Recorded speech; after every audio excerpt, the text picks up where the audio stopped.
समस्तीपुर सदर अस्पताल के ओपीडी भवन में सिविल सर्जन एसके चौधरी ने पुरुष नसबंदी पखवाड़ा का किया फीता काट कर उद्घाटन व दिए आवश्यक दिशा निर्देश। प्राप्त जानकारी के अनुसार गुरुवार की दोपहर लगभग 12:30 बजे Samastipur civil surgeon SK Chaudhary ने पुरुष नसबंदी पखवाड़ा का विधिवत फीता काटकर उद्घाटन किया।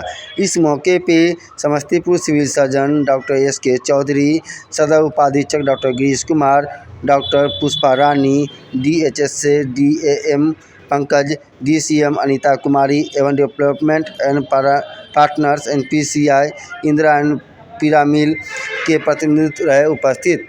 वहीं आने जाने वाले मरीज व उनके अभिभावक को पुरुष नसबंदी पखवाड़ा व महिला बंध्याकरण, कॉपर टी, प्रसव उपरांत या अंतराल गर्भपात उपरांत गर्भ निरोधक इंजेक्शन, कंडोम, दैनिक साप्ताहिक आपातकालीन परिवार नियोजन संबंधी परामर्श भी दिए गए।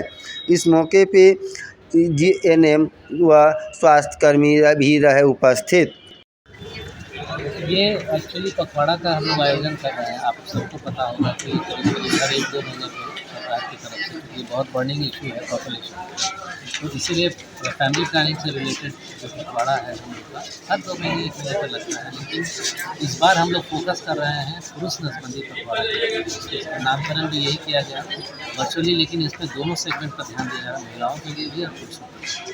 क्योंकि पुरुषों की संख्या बहुत कम रहती है नसबंदी में, लेकिन जनरल अवेयरनेस तो उन लोगों में भी बढ़ा है कि हम लोग को कंट्रासेप्शन के लिए क्या चीज़ इस्तेमाल करना है। लेकिन नसबंदी एक्चुअली होता है कि जब एक खास एज पर पहुंच जाने के बाद या जब उनकी जो चाहत रहती है कि फैमिली हमारा 2 या 3 का होना चाहिए, उससे ज़्यादा तो होना नहीं है, तो अगर वो मिल जाता है तो उसके बाद हम लोग उनको मोटिवेट करते हैं। हमारी जो पूरी टीम है वो मोटिवेट करते हैं कि आप नसबंदी करें। लेकिन एक्चुअली अभी तक होता क्या आया है कि पुरुषों में थोड़ी भ्रांति रहती है कि हम मुखिया हैं और हम लोग को बाहर जाके काम करना पड़ता है और हमारे लिए स्ट्रेंथ की ज़रूरत पड़ेगी।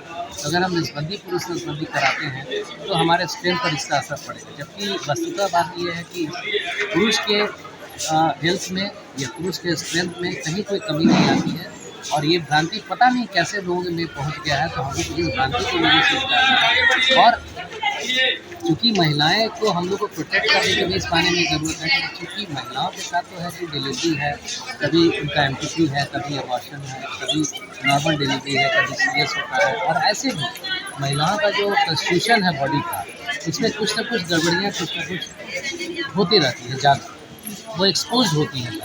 इसलिए हम लोग प्लस अब महिला को ही एक फर्दर एक ऑपरेशन के लिए हम लोग उनको फिर हम लोग इंडल्ज करते हैं, जिससे ज़्यादा सेफ रहता है पुरुषों को कि अगर अब पुरुष नसबंदी करा लें तो वो ज़्यादा सेफ होगा। वो उसको कोई दिक्कत स्टेज बनाने में नहीं है, ना मेंटल स्टेटस में दिक्कत होती है, ना साइकोसोमेटिक जो सेगमेंट है उसमें कोई दिक्कत होती है। तो इस भ्रांति को बदलना है। तो इस बार हम लोग कोशिश कर रहे हैं, जो हमारी पूरी टीम यहाँ से लेकर एचएससी लेवल तक जो पूरा हमारा ये सेगमेंट है, तो वहाँ तक हम लोग आईसी मटेरियल के माध्यम से हम लोग कोशिश कर रहे हैं कि इस चीज़ को फैलाएँ। और इवन के हमारे जितने जनप्रतिनिधि हैं, हम लोग जहाँ कहीं भी से रिलेटेड हम लोग कहीं भी मीटिंग बनाने जा रहे हैं, तो जो भी जनप्रतिनिधि अगर आते हैं, चाहे वो हमारे एमएलए हो, एमपी हो, एमएलसी हो, फिर हमारे ग्रामीण पंचायत लेवल पर या ग्रामीण स्तर पर जो हमारे जनप्रतिनिधि, सबको हम लोग कन्विंस करने का प्रयास कर रहे हैं कि वो अपने क्षेत्र में जाए, क्योंकि उनका वैल्यू है, जनप्रतिनिधि है, तो वो लोग किसी बात को बोलते हैं तो नेचुरली उसका असर आम जनता पर पड़ता है। ऐसे काउंटर सभी जगह लगा रहे हैं, ऐसे काउंटर हर ब्लॉक पर हम लगा रहे हैं और कोशिश कर रहे हैं कि एडिशनल पीएससी भी लगे और एचएससी में आईसी मटेरियल हमारा जाएगा, जो एसडब्ल्यूसी हमारा, जो कि हमारा पंचायत लेवल पे चल रहा है। ये पखवाड़ा कब तक चलेगी सर? ये 12 दिसंबर तक चलेगा।